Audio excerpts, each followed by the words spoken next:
Our journey in Path of Exile 2 begins with the Count sentencing us to our execution. This is where we are able to pick the character we wish to play. There are some convenient tooltips that explain the general skills and playstyle of each class. I ended up picking the Witch and stuck to the standard trade lead. The noose around our neck snaps, delaying our dance of death for just a moment longer. In this moment of chaos, we capitalize upon this second chance and use this opportunity to climb the jagged castle walls. The rushing waters below are the bed we will have to lie in now. We gain consciousness alongside a riverbank an unknown amount of moons later. This is where we have to choose our movement method. I don't really have a preference, so I just went with the keyboard controls since they are fairly standard and familiar. I will not join the dead today. It is important to note that the mouse controls the direction our character looks in. After familiarizing myself with the movement, I walk forward. A wounded man calls out to us. I ignore him, but an invisible wall forces the interaction. Specifically, the one where I have to talk to him. Punching him is a complete failure. A wooden stake impaled into his thigh with the bloody corpse of an overgrown arachnid lying several feet away explains the events that previously occurred. We talk to the wounded man, and he fills us in. I'm glad to see another living soul. A mysterious figure that goes by the title of the Miller planned on reaching the town of Clearfell in order to inform them of some sort of strange sickness. This man and his dead compatriot were planning on following him for some reason. Apparently this sickness is bringing the dead back to life, and right on cue, his dead buddy becomes undead. With no hesitation, we pull the wooden stake out of the man's thigh and stab the undead, making them undead. The undead drops our first weapon, a withered wand. The dead rise again. Oh, I'm going to like it here. This wand grants us the Chaos Bolt spell at level 1, which also ends up replacing our punch skill. I test the skill against the drowned that are just a few feet away from me. The Chaos Bolt starts out straight, but the further it strays from the wand, the more it curves. This decrease in accuracy seems to be the trade-off of the skill, since, allowing it to attack enemies from a distance is pretty strong. The drowned are also just especially slow as enemies. Our first item drop is a Blaze on Crest Shield, which grants us the skill Raise Shield. This appears to be a continuous skill that, shockingly, raises our shield. While providing us with additional defenses, it also slows our movement down to nothing more than a crawl. This is probably better on the more melee-oriented classes, but as a witch, I think it would benefit me the most if I avoided taking damage in the first place, rather than trying to mitigate it. Conveniently for us, the game provides us with a large chest that drops a rattling scepter. This item grants us 100 spirit and the level 1 skill, Skeletal Warrior Minion. Unlike Chaos Bolt or Raise Shield, the skill is auto-cast as a passive. As long as we have the required spirit and weapon equipped, the minions will persist until death. Once the skill comes off its internal cooldown, these skeletal minions are resurrected. After slaying several more drowned, the game provides us with another large chest. This oozes darkness. I welcome it. In this one, we receive a skill gem, and instead of equipping it to a piece of gear, it is instead slotted into the character. The specific skill of Unearth is an AoE spell that raises spikes of bones from the earth to deal damage, and when used on corpses, reassembles said bones into temporary minions that defend us. Another skill that pushes our class identity as an undead summoner. Not long after, we gain enough experience to now allocate our first passive skill point. This takes us to the rather expensive passive skill tree. As a witch, we start at the top center node and are able to branch off into two different paths. The first is an 8% increase in our spell and minion damage. The second grants us a plus 10 to our energy shield. I take some time to just absorb where and what some of the more important skills are, just to get a better feel of what I might want to do. It's also a rather minor note, but I appreciate the decorative aspects of the skill tree. They don't change anything gameplay-wise, but it is nice to look at. In any case, I ended up going with the 8% increase to my spell damage because a plus 10 to our energy shield seems depressingly low. Like, the very first shield I picked up granted me a plus 6 by itself, so just based on that, I figured that items would scale far beyond this rather minuscule flat increase, and so investing my skill points into the scaling 8% damage is probably for the best. A Clearfell guard cries out, asking for our assistance. This is where we are introduced to the Bloated Miller, our first boss battle. The Miller is rather large, and thus all of its movements are rather labored. The fact that my attacks are all ranged is another boon. To counter this massive disability, the Miller has 2 skills. The first is a standard dash, which helps close the gap. The second is a heavy attack, where the Miller slams its saw blade to the ground. This results in a linear shockwave extending from the impact that deals a ludicrous amount of damage. Due to the speed at which these actions occur, our base movement speed is unable to evade the attack. This is where the game officially introduces the dodge roll mechanic to us. If we react fast enough, we can dodge the attack and preserve our health. Aside from these 2 telegraphed abilities, several drowned will occasionally spawn in to muck up our ability to move. Being a witch, the Miller spawning in adds is actually somewhat of a boon as I'm able to resurrect the corpses and to multiply the amount of damage I'm able to deal. However, since the Miller is the first boss, it is nothing more than a tutorial, and thus is easily taken down with me only taking damage once. The loot it drops is also rather unremarkable, but I'm just chalking that up to me being unlucky in this moment.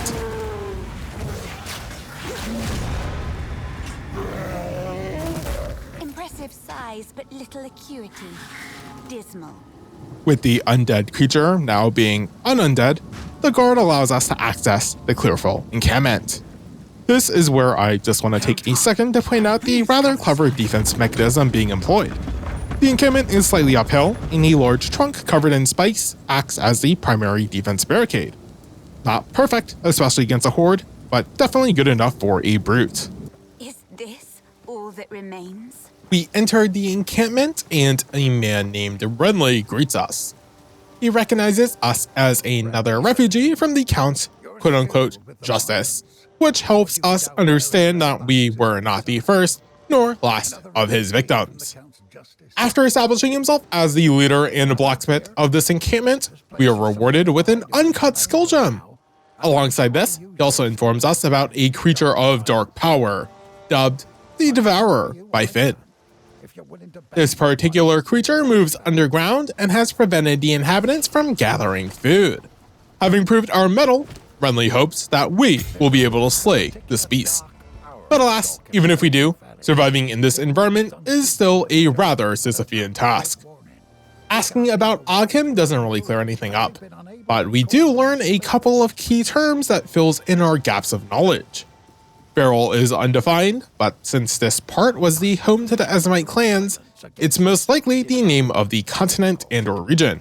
The Eternals are the other proper noun mentioned, and they appear to have been an antagonistic force during the Bloody Flowers Rebellion. After clearing his dialogue options, he wanders off, and I follow. He moves to his typical spot, but only after a quick teleportation. I'll just pretend that he's moving faster than our eyes can see. Just like you should pretend that the salvage bench doesn't exist, as it was only after I unlocked it that I went to take a break, and when I checked OBS, I forgot to unpause my recording from earlier.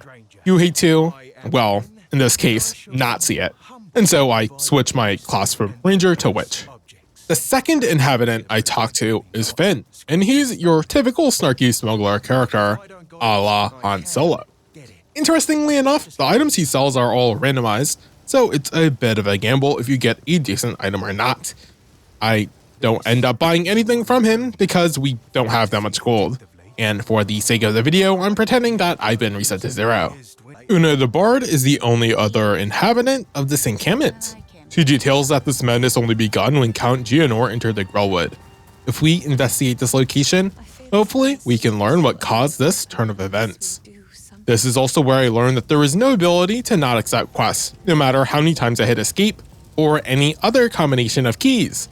Perhaps there are quests you can refuse later, but I don't know why we aren't just given the quest when there is no option to refuse. Talking to her further fills us in on her thoughts on Finn and Renly, which are positive enough.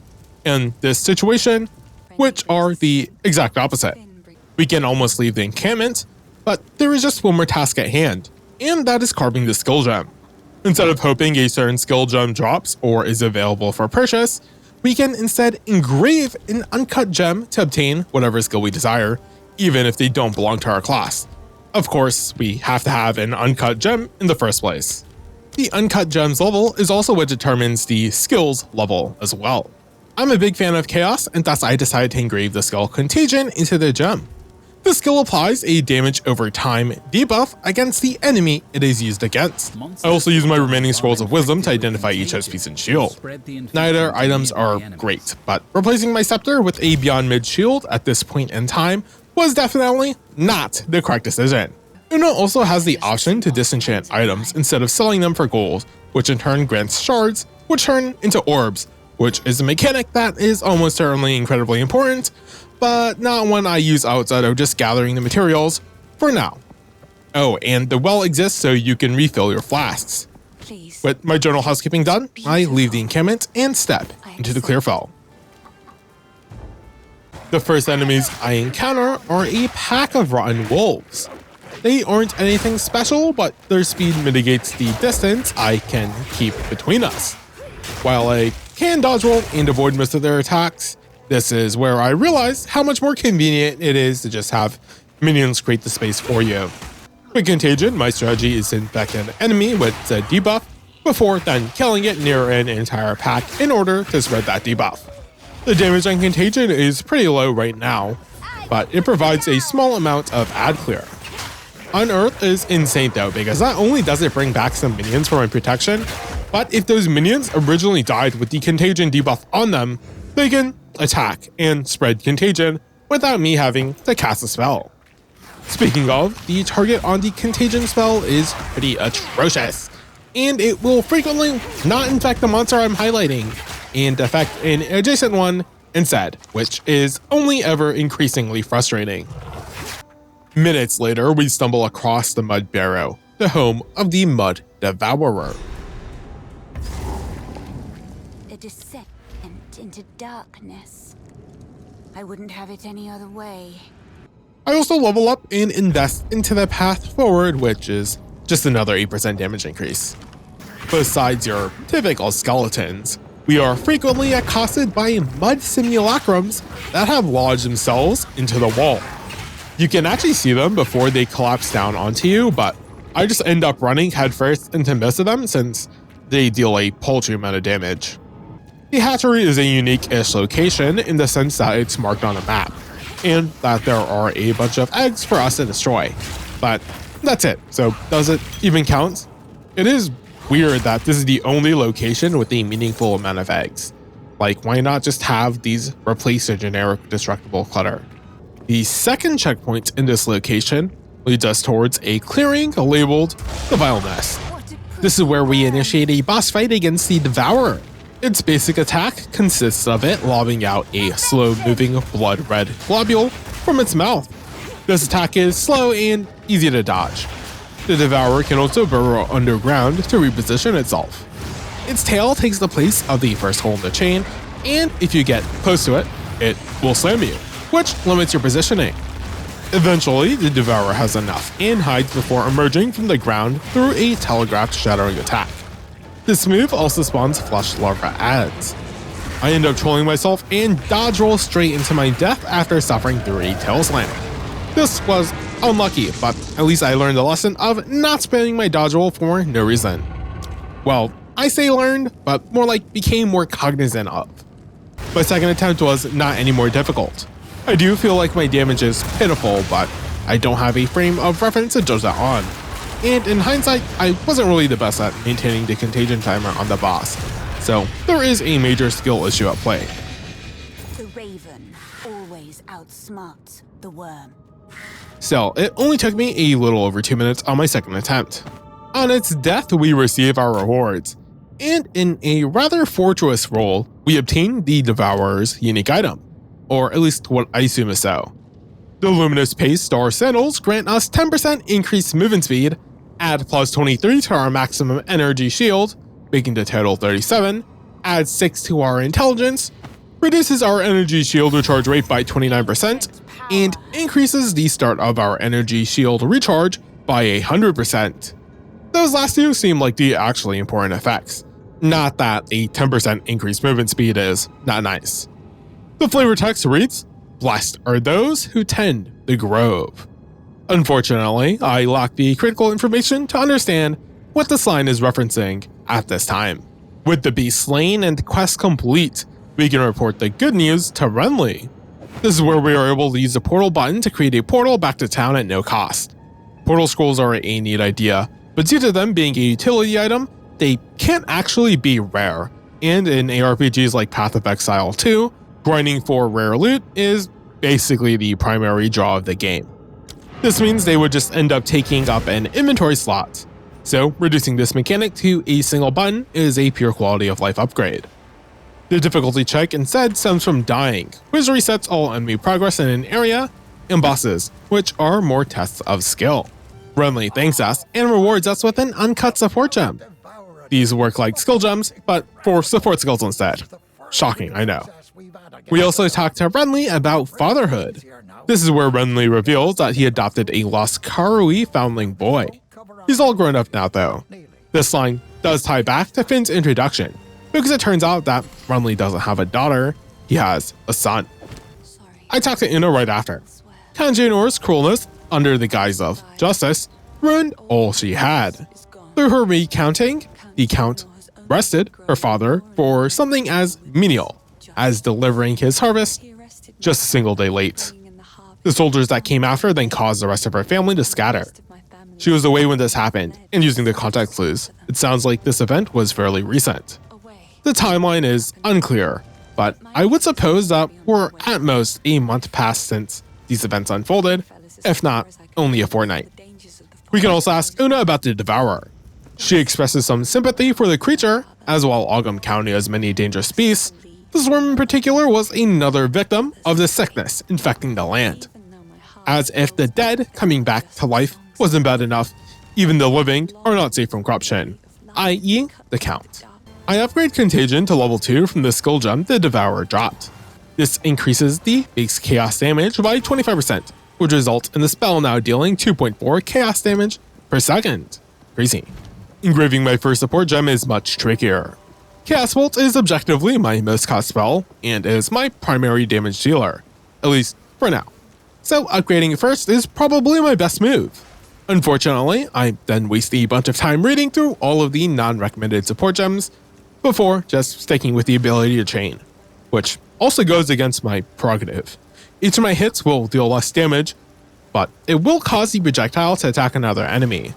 This support skill gem is fine, but I don't think it was the right call at this point in time. My current game plan was killing a target and fluctuate Contagion, so it could then spread to the other adds. This makes having a weak attack deal even less damage to not then let the debuff spread make no sense. But with how weird the targeting is on Contagion, I think my thought process revolved more around that. Out in Clearfell, I run into a checkpoint. From the abandoned stash, I obtained an uncut skill gem. It is only level 1 though, so I don't have any use for it at the moment. Reading the Notice of Criminality reveals to us that the Count is indeed aware of the survivors in the Clearfell Encampment. If it wasn't clear enough already, we need to either stop the Count or find a way to survive. We hear some eerie murmurings from a very non-suspect pile of snow in this otherwise damp dirt ground. And this begins our fight against Burrow of the Rotten Path. She mostly acts as a boss version of the weaker versions of the Clearfell Witches. Her basic attack consists of her shooting one icicle at a time in a row at you. The AoE version instead has her fan those icicles out in a cone. Burrow also casts some sort of curse on the ground that weakens you, but I never stepped in those, so I'm not too sure on that exact effect. Her epithet of the Rotten Path is showcased through a special move, where an ancient energy bursts out from her being and resurrects some nearby wolves. I'm pretty sure I was supposed to fight her before the Devourer but that doesn't stop this fight from being on the easier side. On death, she drops the unique item, Head of the Winter Wolf. This isn't a piece of gear we need to equip. Instead, we activate it, and it applies a global passive on our character, which is nice. In this case, we're granted a 10% bonus resistance to cold. Cool, but it is rather curious that frost was the element resistance was granted to. Moments later, we stumble across the entrance to the Grelwood. The Grelwood has turned foul. I think I prefer it this way. Una was rather vague when it came to this area, so I have no idea what we're actually looking for. Not that this is some sort of mystery that I could solve by myself in the first place. The zombies here are not of the drone type, but instead of the fungal variety. Upon death, they will leave behind a pool of acid, which is quite annoying. Werewolves are the other enemy type, and they are a bit faster and more aggressive. We stumble across Agni's hut. She was apparently a Grelwood witch who succumbed to the corruption. A sister in the Grelwood? Curious. Before engaging with her though, I quickly interact with the cauldron and grab 2 medium flasks, one for my life and one for my mana. Her mini boss fight is pretty straightforward. Her ice breath has a decent range, but lacks in damage. Her other attack is a telegraph circular ice explosion, which restricts our movement but is pretty slow. Speaking of, the witch's dash is easily her most annoying mechanic by a long shot, because, well, it makes her harder to kill. And that's pretty much it.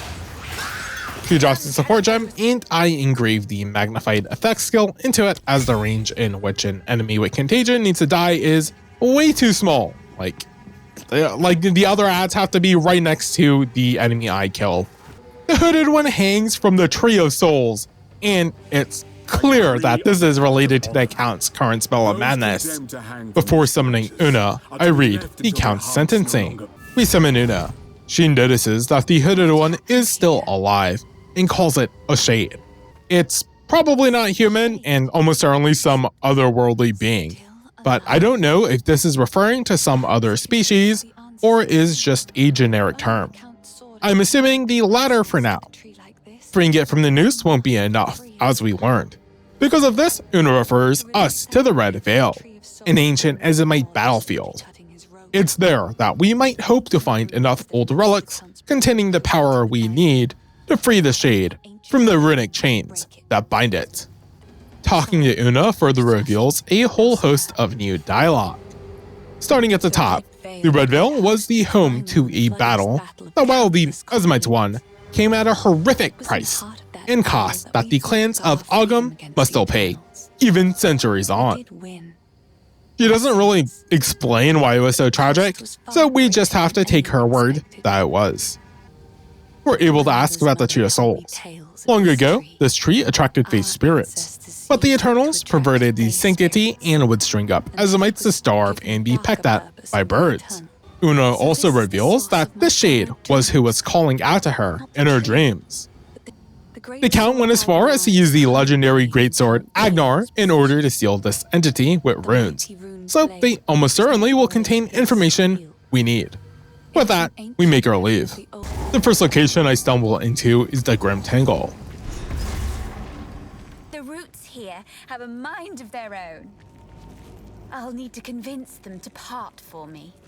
Like the witch said though, we can't regress past the roots, and thus we will have to come back later. Some roots that do move though are found combined together in the form of the Bramble Ghast. This rotten tree, given life, locks us into a thorned arena as it ambushes us. As a mini-boss, it isn't all that tough though. Its primary attacks consist of it swinging its arm around, and those are easy enough to dodge. It will occasionally extend one of its arms as a ranged attack. It will also spit out a purple ghost sphere that ricochets around and spits out spikes you need to sidestep. However, while they seem intimidating, they deal like no damage. Its most dangerous attack is when it summons 2 branch arms that slam down from the ground adjacent to where you stand. I thought I dodged that attack, but its AoE is deceptively massive. The only other standout feature of this boss is its large health pool, which makes taking care of it take longer than, I would like, but overall, it's not really a problem. I used the skill gem to upgrade Unearth to level 2 before entering the Red Vale. Blood, bones, and rust. Death in abundance. Back at the encampment, I clear out my inventory and talk to Una about the Grelwood in general. Una mentions a group called the First Ones that ran wild in days past, probably before the reign of the Eternals. We can also ask her about Finn, who she cuts right through, by noting how he never takes off his mask. When we ask Finn about his home, he realized that he never had a clan, and thus was forced to wander with the outlaws every season. This leads up to him describing what he imagines as his future palace.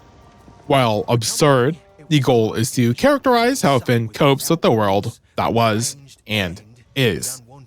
On the topic of the Count, Finn avoided being caught because people like him were used to the threat. It was only when the Count's troops went after the more reputable people that tipped Finn off. The sad part is that the villagers supported this behavior for one reason or another. Renly aids Una's more descriptive feelings as he notes how dark the Grelwood has become, unlike the Wormwoods he remembered. I return to the Red Vale, this time with no audio for no discernible reason. In any case, this is where I decide to upgrade my wand by using an Orb of Transmutation. This failed as it only gave my wand an 18% increase to my mana regeneration rate. Even worse is when I used an Orb of Augmentation to give my wand a bonus plus 13 mana. Of course, I couldn't just double down, and I went even further beyond by using a Regal Orb. What did turning my wand into a rare item grant me? 2 mana per enemy killed. Cataclysm Cry are the perfect words to describe my feelings, so I'm going to pretend that this never happened. The first enemies I run into are some Maw demons. These little freaks are jaws with legs and look appropriately freaking. We soon run into a rusted obelisk. Interacting with this object spawns in a bunch of ancient Ezamites. Once I clear it, it then drops a rune of power. Remembering the tree, it had 3 runes, so we probably need 3 runes. This one in particular is a girdle, whose rune reads Unity, or Safety from Harm. While crossing the river running red with rust, I invest my skill point into what I will call a tier 2 passive skill, Raw Destruction. This skill grants us a 16% increase to our spell and minion damage, as well as gives us a plus 10 to our intelligence. The second obelisk grants us a runed guard. This one reads, to strike true or truth. I return to the encampment and clear most of my inventory, as I don't have enough scrolls of wisdom. I needed a wand upgrade, but nothing sold was ever that good. This Withered Wand of Talent levels up our Chaos Bolt from 1 to 3 and increased our cast speed by 9%, which is unfortunately better than what we have. When we interact with the third Rusted Obelisk, the forces stand together and culminate in the Rust King boss battle. Due to his lumbered movements and open battlefield, this is one of the easier fights. In one of its attacks, it sends out swords in every direction, but this is super slow. You can literally see the energy heat up the blade, but the gaps between the spikes are massive. It can also resurrect some Ezamites, so there are ads to slow us down, but not really. Its big flashy attack of launching a giant spear is super easy to just not be anywhere near. Upon death, we obtain the runed skull cap. This one reads Freedom, or for a worthy cause. We also obtain a level 3 uncut skill gem, which allows us access to the tier 2 skills.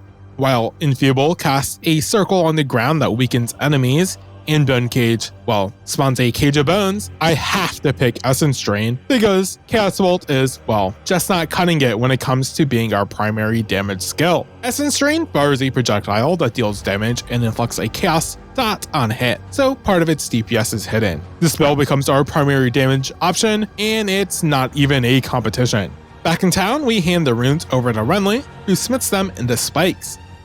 Apparently, we didn't bother telling him what our plan with these even are, and he doesn't plan on asking, which is pretty irresponsible behavior from both parties. I return to the Grelwood to stab them into the tree. However, for some reason, the 2 minutes that this happened in were corrupted somehow, so I grabbed some additional footage. Thanks. Username on screen. In any case, this process frees the hooded one. However, as Una informs us back at the encampment, he won't truly be free unless we break the spell on him. This is where Una recounts the existence of a Count's authority rune on his signet ring. We summon Una at the grim Tangle, and she sings a song to clear our path forward. If the Fae spirits are still watching, I believe they will help us. Please, wait a moment.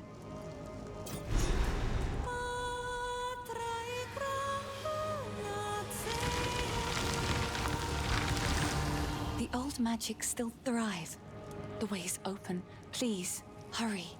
Una and her mother would gather mushrooms here when she was young, along with Ervig the Druid, one of the Grelwood's resident mystics. Unfortunately, she recommends that we shouldn't consume any of the mushrooms growing here and now. As for the Grim Tangle as a location, visually the color palette is neat, but all of the passageways are windy and narrow, so it doesn't really feel smooth to navigate through. Still, it doesn't take us long before we encounter the Run Druid. This druid has seen better days. The normal attack of the Druid is a basic barrage of fungal projectiles. It can also channel energy towards itself, which forces us to back away. The Druid doesn't have a normal dash, but instead a quick teleport through the use of roots. It then can channel energy into the ground, so those roots follow and attack us. And just for fun, the Druid can conjure and launch a large rock at us from the acid pool in the middle. While flashy, all of these attacks are egregiously slow and thus are beyond easy to avoid. At least he died in a place he loved, or some such nonsense. With the Druid dead, we can make our way into the cemetery of the Eternals. Quickly! My family has been abducted! An old man shouts at us, but I ignore him for the memorial gate. They are locked though, so I'm forced to talk to Lachlan, the Lost. He's looking a little sick, but informs us that Praetor Draven has taken his family hostage. We need to somehow find 2 keys to open the gate. We ask further about the Praetor. Draven was the tyrannical leader in charge of the Internal Empire, and saw the Ezmites as nothing more than swine. Asenia was his consort and took upon this position by poisoning his first wife. I don't take orders from you, but I do love cemeteries. Some not so nice people, eh? We learn a bit more about the Ezmites too.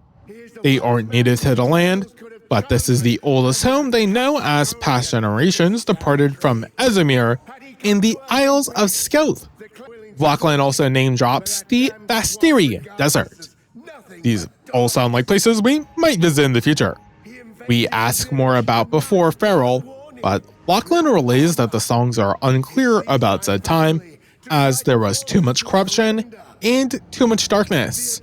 Not that useful, but perhaps what we're dealing with is the same threat, or is at least related. Are you numb in the head? There's much to do! I finally remember to engrave my support gem for Essence Drain, and I get a bit cheeky with it by engraving Envenom. This has a 50% chance to apply poison on hit. Because poison deals chaos damage, I thought there was some synergy if I went all in on chaos on the skill tree. An okay thought in theory, but this really should have gone on something like Contagion and not Essence Drain, since I primarily cared about its on-hit damage. Tucked away in a corner are a grieving epitaph and a sorrowful memorial.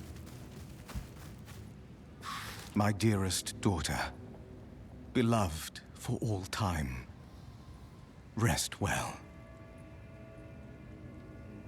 My beloved son, your death shall be avenged, even if it takes 1,000 years.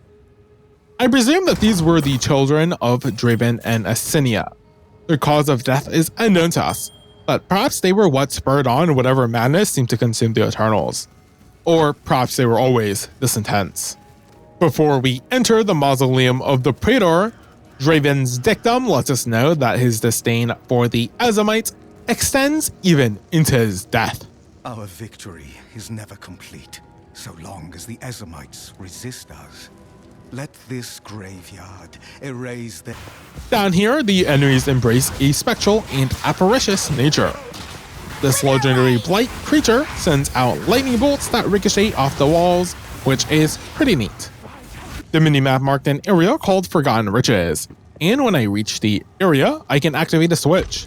This allows me a passageway into a crypt where I am inundated with a vast amount of gold. I also have the opportunity to open 2 legendary chests, but these were not fruitful. The other new enemy type down here are Blood Cretins, which are literally just bloody babies. The Courtesan are the elites of these groups, and they can send out a chain of blood, an attack that looks much scarier than it really is. I've also gone ahead and attached the Withering Touch support skill gem to Chaos Bolt. I think this pairs well with the Chain support skill gem since it can bounce the debuff onto more enemies and thus cause them to die faster. We eventually run into Draven's resting place, where his spirit brings his body back to life.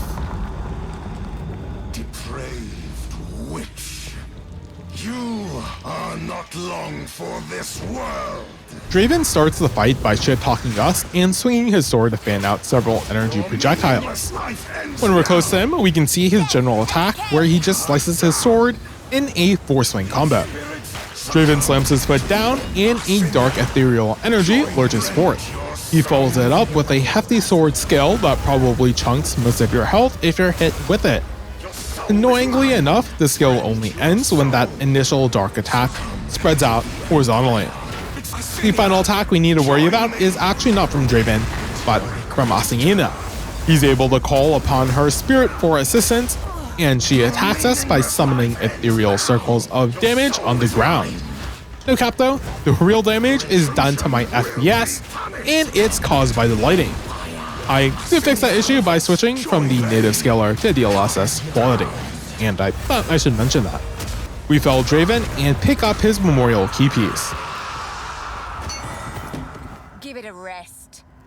Your empire is no more. The flavor text reads, "Shall never be forgotten." But since it starts with ellipses, it's clearly the second half of a phrase. The Tomb of Consorts is up next.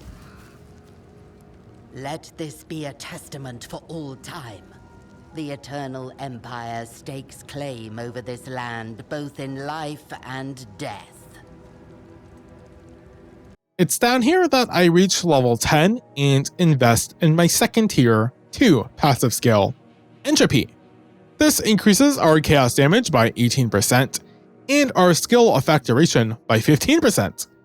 Technically, I should have gotten this last level, but I diverted a skill point into dexterity for some armor that ended up being worthless. Like, I didn't even mention it, that's how worthless it was.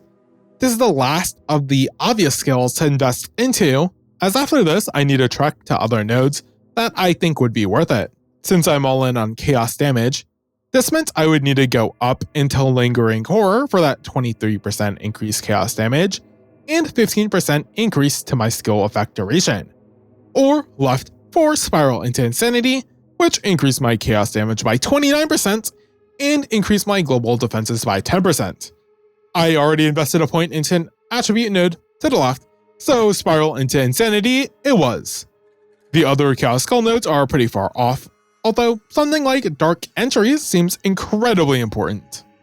We encounter a checkpoint and a spooky chest. After clearing the ads, I obtain another support gem. And this is where I get it way too twisted.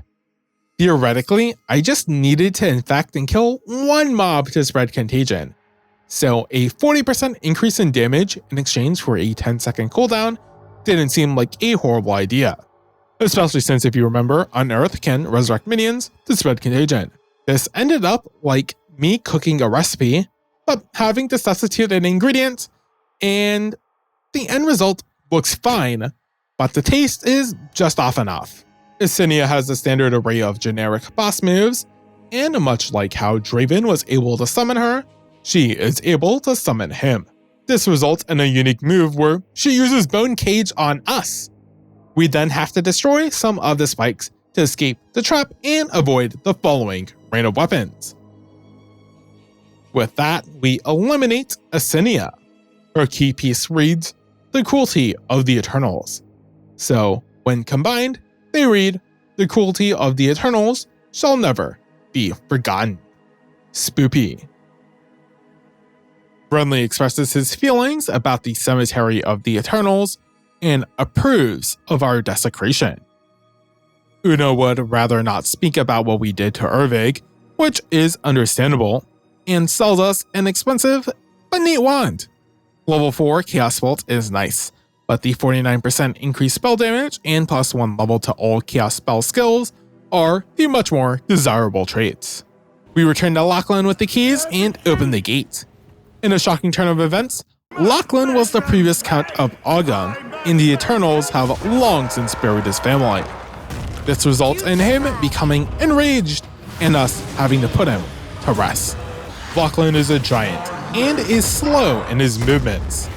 This of course means each of his attacks that does land deals an immense meta damage. To counteract his speed, he leaves behind some frost creep through his spirit attacks, which are ranged and slow us down. Some of his slams can also shatter the ground, which results in a cone we have to dodge. It's in these boss fights that I can feel the benefit and pain of Hourglass on Contagion. It does a decent amount of damage, but in fights without ads, I can't really maintain it over any period of time. Still, Lachlan's attacks are pretty easy to avoid, so he goes down without much trouble on my end. Your dreary little tale is over, old man. His ring reads, "The Rune of Authority is said to dim one lunar cycle after a Count's soul is laid to rest." Moving forward takes us to the hunting grounds, where we're instantly attacked by Roas, Life and death are well balanced here. Disgusting. which are just giant chickens. Back at the encampment, Finn informs us of a clanless enclave called the Freythorn, hidden in the hunting grounds. They helped him out a couple of times when he was in trouble, and I'm going to help out GGG by pointing out the minor typo they made by forgetting to put a space after the period separating hunting grounds and they. 0 out of 10, do not recommend. Finn ended up leaving when a group of strangers started spreading their religion in the Freythorn. Due to some sense of obligation, Finn wants us to check in on the location, since the Count is likely to spread his madness even there. After that, we hand over the Count's ring to Una. With that, the Hooded One rises. Give me a moment.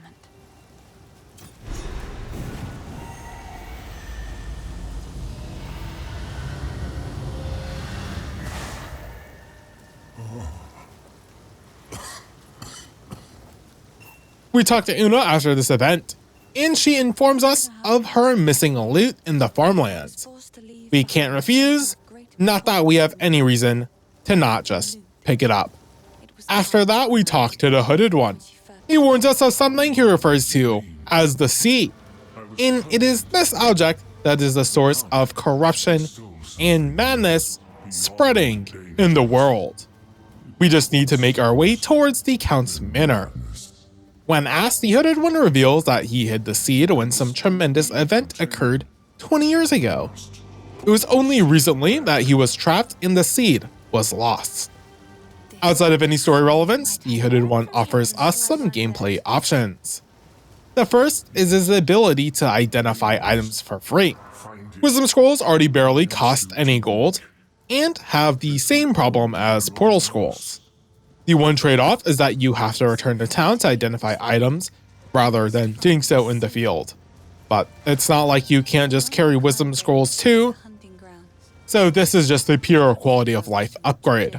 His other ability is to refund our passives in exchange for gold. This is nice to have. There's so many options in the passive skill tree that testing out other combinations on one character is quite convenient. With my second level 3 gem, I decided to pick up Bone Cage, especially having it used against me. This version isn't exactly the same, in fact it's worse, but it's still pretty good as any enemies hit by the spikes are pinned and can't move. This allows me to kill a specific target with Contagion a bit easier.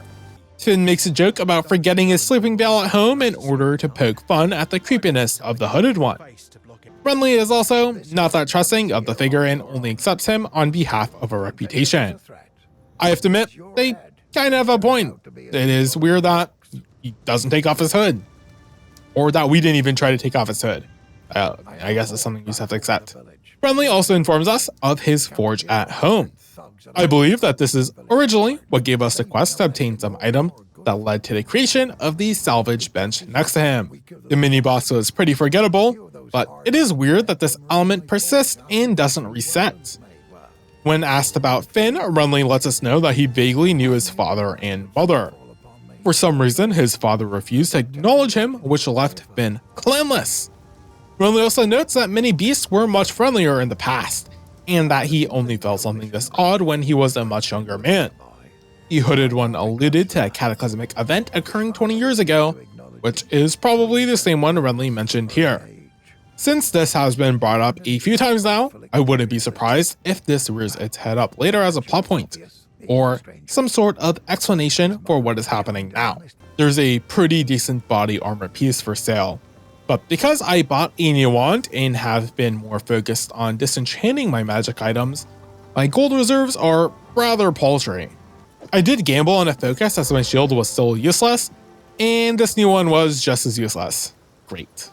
Back at the hunting ground, I run into a strange ritual altar.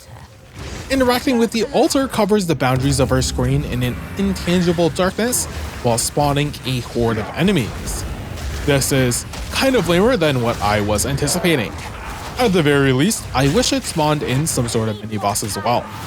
After clearing the ads, we receive a level 4 skill gem and can summon Finn.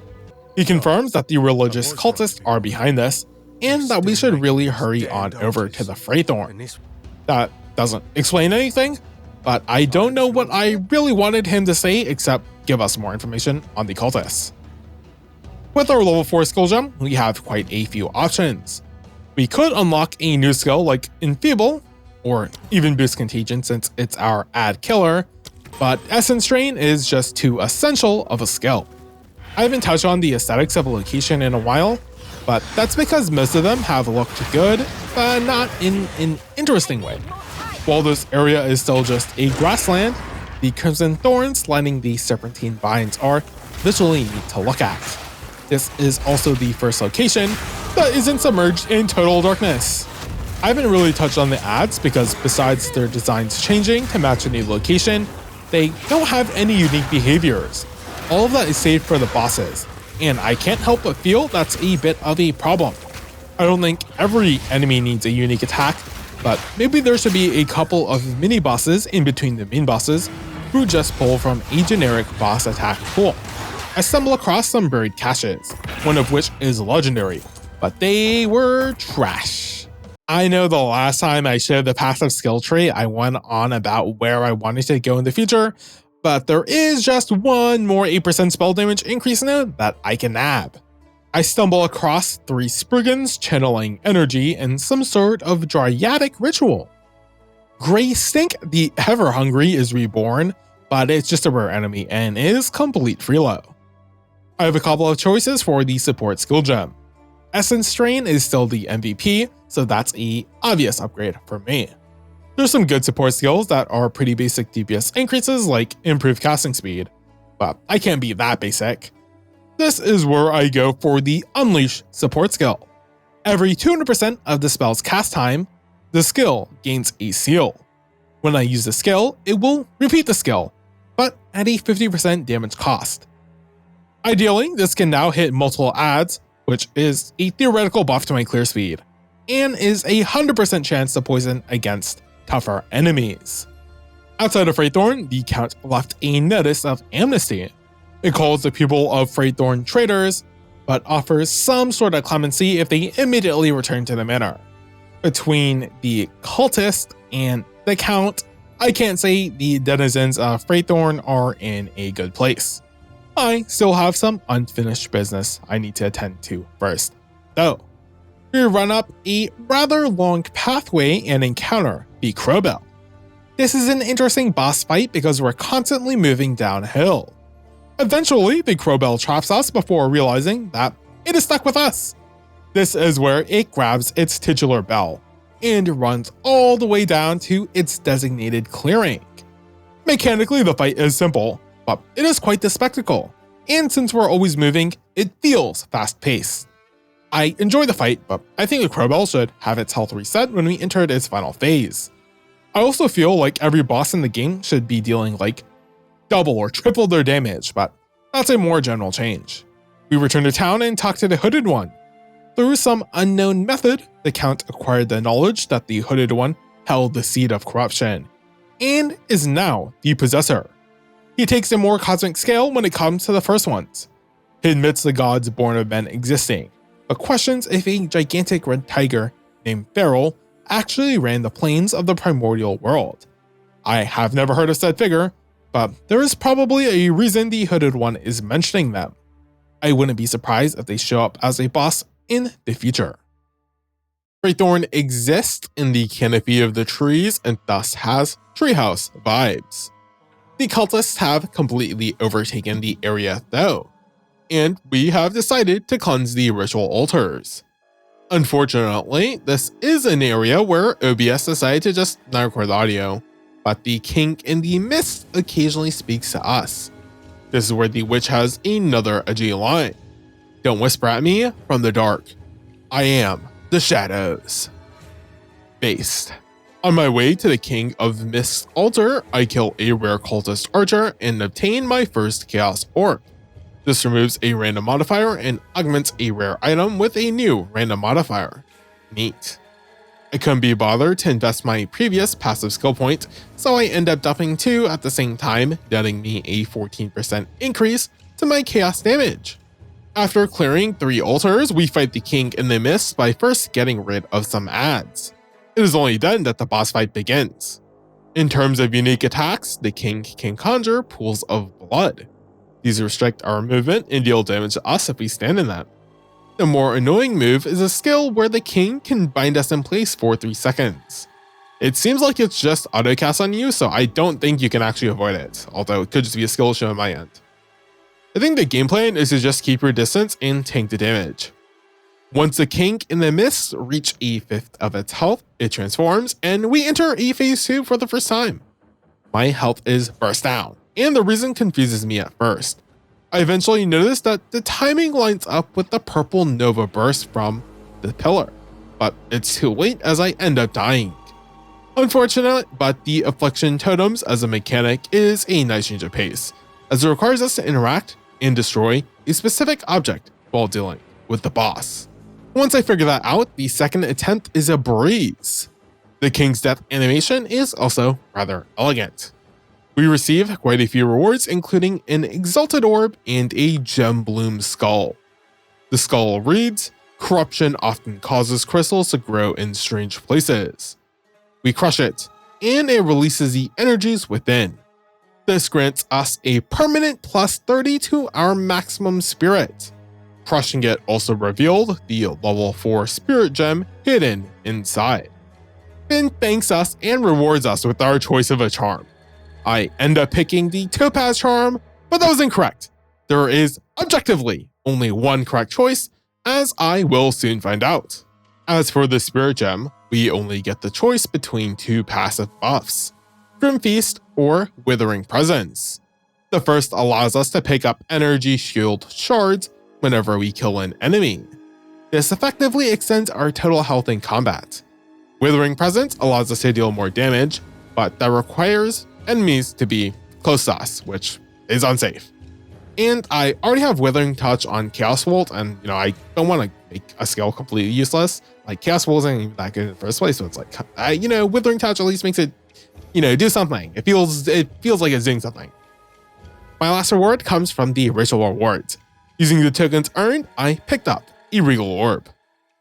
The Ogham Farmlands are a cool location for world building consistency, but it's not really that interesting to traverse through. The map generation here is rather blocky and maze-like. The enemies are also no longer otherworldly creatures, and instead we return back to, wolves and boring undead mercs or farmers. The sections where we have to traverse through the extra tall wheat is visually neat though. We find Una's home and, in turn, her loot. Ah, the girl's loot. But dear me, what a desperately boring home. Just due to the fact that there was a checkpoint here, I assumed that there would probably be some sort of boss fight, but there isn't. It feels rather empty, but I guess that kind of fits the vibes of the farmlands, and unless we fought her undead dad, there probably wouldn't be any narrative attachment. The loot reads, "This Grelwood heirloom hums softly with latent emotion, imbued by centuries of songs, passed from mother to daughter." Not far from the hut is a totally unsuspicious clearing with some crows clipping through the ground. A bunch of wolves collapse in on us from all sides, but Bone Cage traps them for some easy cleanup. I use the Uncut Skill Gem to level Contagion from 2 to 4, which almost doubles its damage from 2.4 to 4.4. I step into Ogham Village. Even the darkest corner is ablaze. How festive.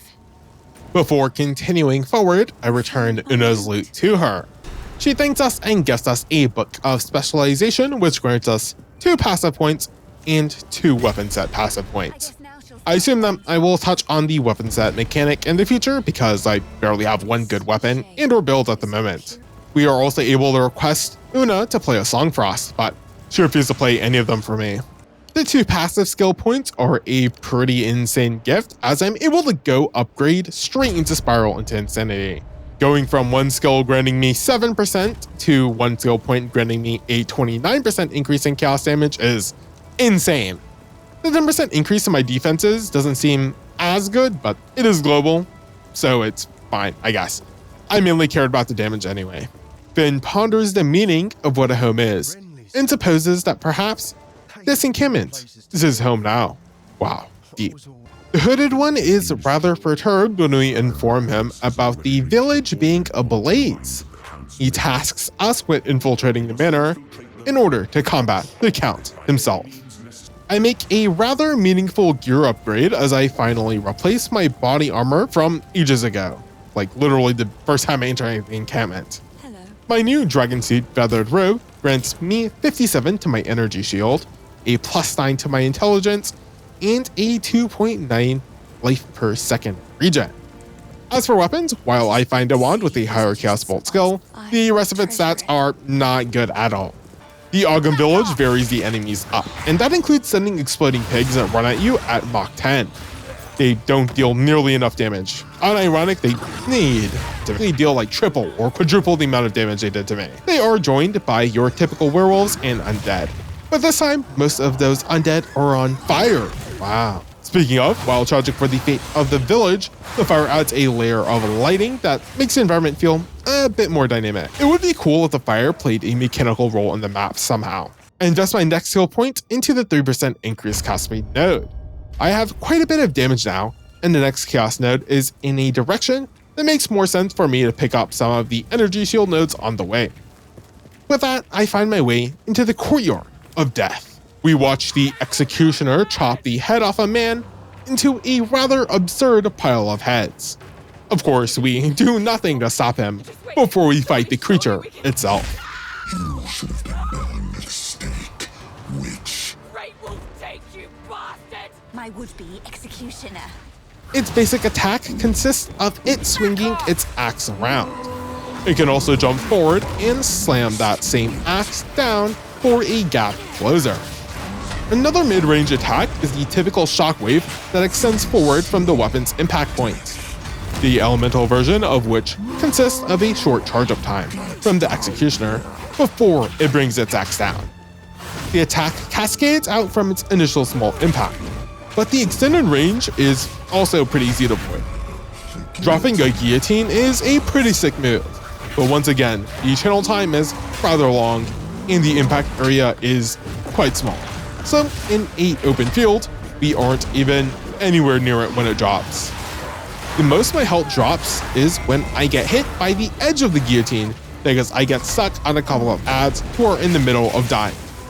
Other than that, the area is just way too open, and the executioner moves way too slow. Of course, I am advantaged as a range caster, but half the cast is range, so. And so, who is the true master of death? We operate the lever and free the woman.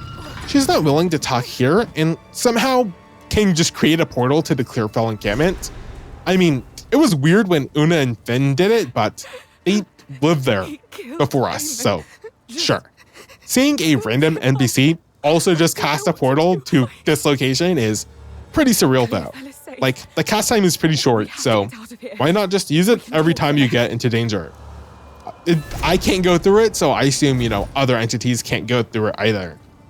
We don't because, well, we're the player, and, the reason we can cast a spell is for convenience, blah, blah, blah. I'm sure there's some in-lore reason, but, But I want to know what the excuse for the NPCs are, though.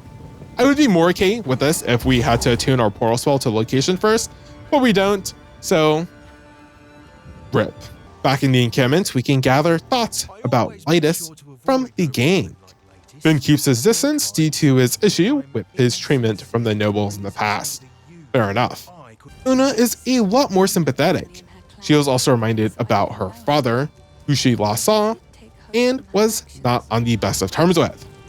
Runley talks about the Count instead, and after supporting him, is now disgusted at the very thought of it. We've now unlocked the salvage bench. Technically we've unlocked it, but we've pretend we beat the mini-boss. We've now unlocked the salvage bench, and so I can actually interact with it. This item allows us to break down items with quality of sockets in exchange for their respective currencies and shards. I've definitely just disenchanted most of those, but I don't doubt I'll find a bunch more in the future when this will be more useful. I finally talked to Lytus. She rewards us with a level 5 uncut skull jump. Talking to her further only reveals her anguish and fury for the Count. We can ask her about the Seed of Corruption, but she doesn't know too much about it other than it existing. The Count was incredibly paranoid and arrested anyone for any reason. The mysterious Countess wasn't making the situation any better. The changes caused by the madness started off slow, but grew exponentially out of hand.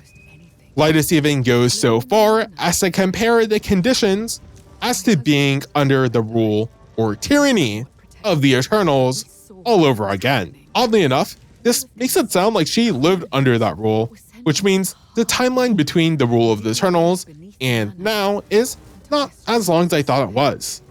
I might also just be misinterpreting this line. Lytus expands on the Countess a little bit. She originates from the Vastiri Desert, which is the second time that location has been mentioned. But it sounds like she was the one that ended up corrupting the Count. The Hooded One was rather vague when it came to talking about who trapped them initially, so perhaps it was her that did so. The last piece of information we obtain is that the Count is digging for something at the bottom of his manor. Lytus doesn't know what, but assumes it has to do with the issue of finding proof that his heritage is pure and hasn't been tainted by the Eternals. The level 5 skill jump grants us access to new tier of spells. Unfortunately, they're all minion based, so I just level Essence Strain to 5. I also give Ben Cage the Spell Cascade support skill. The range extension as well as the increase in spikes should allow me to pin more enemies, which not only protects me, but serves the dual purpose of allowing smoother contagion application. With that, we head for the Manor Ramparts. The brutal orders are rather curious in their implication, but more worrisome are the red globules extending from the manor's walls. The rain wets the cobblestone walkways and allows for some nice reflections from the street lamps. While crawling the castled walls, we come across the gallows where we first escaped our fate from. This is a neat moment as it showcases how much progress we've made thus far and what more we need to do. For our efforts of interacting with the noose, we obtain an uncut support gem. Soon after, we level up. I invest a point into practice signs, which grants us 6% increased cast speed. The stairs of the manor are now just a few steps away. Another order from the Count is available for us to read, and his paranoia is over 9,000. We enter the den of the Mad Wolf. Here I come, big bad wolf. And it's here that we get some more freaky enemies. Werewolves now have the red globules infecting them. There are blood tentacle creatures, there are blood exploding boys that are literally just red screebs, fleshy aberrations, and even laser aliens. Those ones in particular hurt. It's just a shame that none of them really shake up the gameplay. The organ being the primary instrument in the background music also adds to the menacing atmosphere. I come across a hole in the ground and observe the beast in question. Yes, another one. He's under there. He's even more insane than when we last met. After descending the stairs, I come across a church and read the Psalm of Madness. It sounds like the psalm is just discussing the madness in general, which is disappointingly unspecific. What a delightfully sacrilegious creature. Candlemas the Living Rate is the name of the lizard statue that attacks us. Its melee attack is fairly standard, but this time contains a warm flare. The flame breath attack looks neat. The spinny fire circle is whatever. But the fire eruption covering the entire room attack is pretty sick. Its damage is rather low though, and I feel like this fight could have used some adds to make dodging its attacks a little bit more troublesome. I simply must have my own one of those someday. We obtain the Candlemas essence after killing it, and it grants us a plus 20 to our maximum life. Not long after, we stumble across a room which seems like the Count's personal chambers. This journal reveals some personal details. Oriana is probably the name of the Countess, but it seems like the Count discovered that his bloodline was indeed impure, at least to him. To Gianor, this is a bad thing, but I don't understand why he's so perturbed, other than the fact that the Eternals generally treated the Esmites poorly in the past. Although, who knows, that could just be it. Yes, more. Don't stop. The beast hungers. Gruesome. I finally am able to take a good look at the beast, and from up here, it kind of just looks like a crab with tentacles. In any case, we take the elevator down to the arena.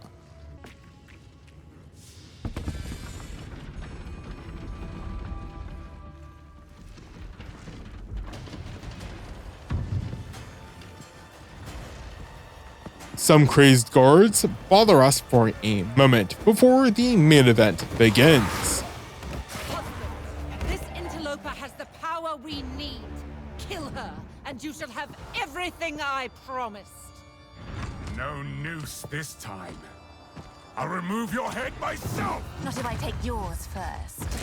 And with that, we've entered a boss battle against Count Gianor. He has your typical boss melee attacks, but unlike every other melee boss in the game so far, so basically in Act 1, his movement speed isn't dog shit. So I actually kind of need to try to actually avoid getting hit. In addition to his speed, most of his attacks have some sort of AoE component, whether they be elemental or just wide.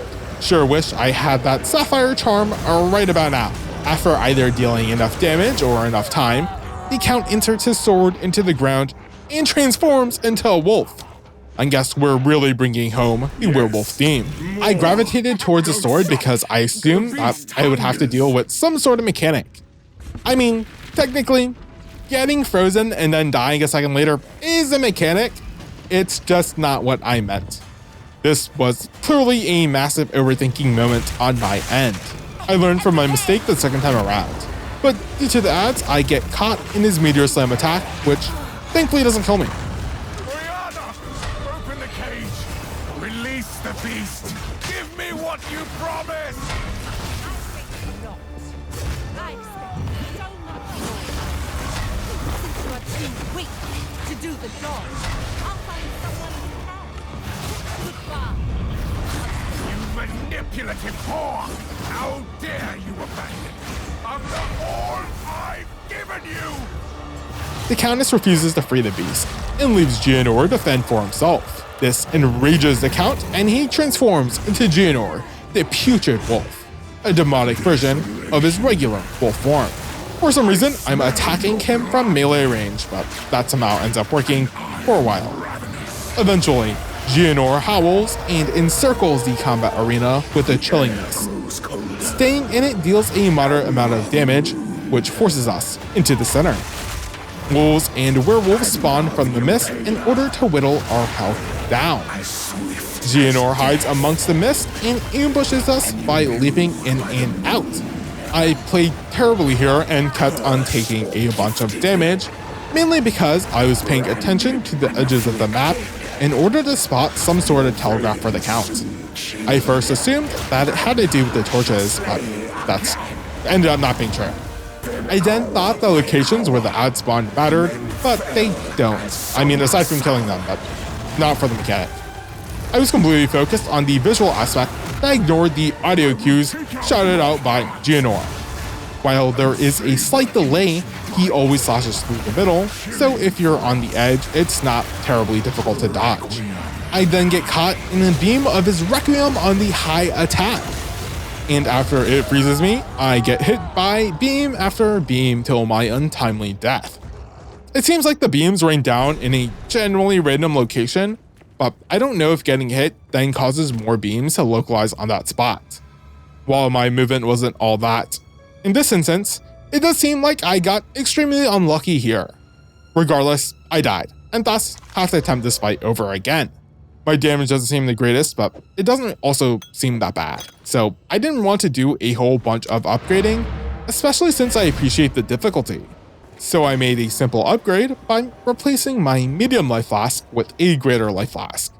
Sure, having more health would have saved me from my previous death, but it should make the overall process a bit smoother. Because the Countess and Beast left, the fight skips all the fluff and I can get to it right away. In retrospect, I played pretty poorly, but it was good enough to overcome the Count my third time around. The Count is the final boss of Act 1 and had an appropriate level of difficulty. I just wish the other bosses presented more of a challenge as well. I would even argue that the Count should have been more difficult. I mean, especially for the boss of Act 1. I played terribly, and I probably would have defeated him if I wasn't super unlucky on my second attempt. And these attempts don't even take that long. I don't even think my build is that good unless I'm secretly a 300 IQ build crafter, which I'm almost certain is not the case. The Hooded One visits us as soon as I fell the Count. Allow me to clear your mind, if only for a moment. The madness, it consumed my being. Oriana used it against me. Where has she taken the beast? I found messages from the desert. From the Vastiri? Yes. Find her. Kill her. But first, please, stop the madness. As you wish.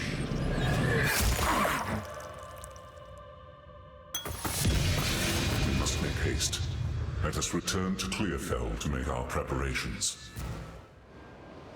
We don't really learn any details, but it sounds like we're for sure headed for the Vastiri Desert. As for loot, I obtained another unique. This time it's the Font of Power Omen Scepter. Tailwind may not fight directly, for they have a much higher purpose. It grants me skill level 5 Malice as well as 146 Spirit. A plus 57 turn max mana is whatever, but a 25% increased mana regeneration rate is not bad. The more unique effect is the last one. When a party member in your presence casts a spell, you sacrifice 20% of your mana and they lose that mana. Sounds good. It's just too bad that we're a chaos caster and not a minion lord.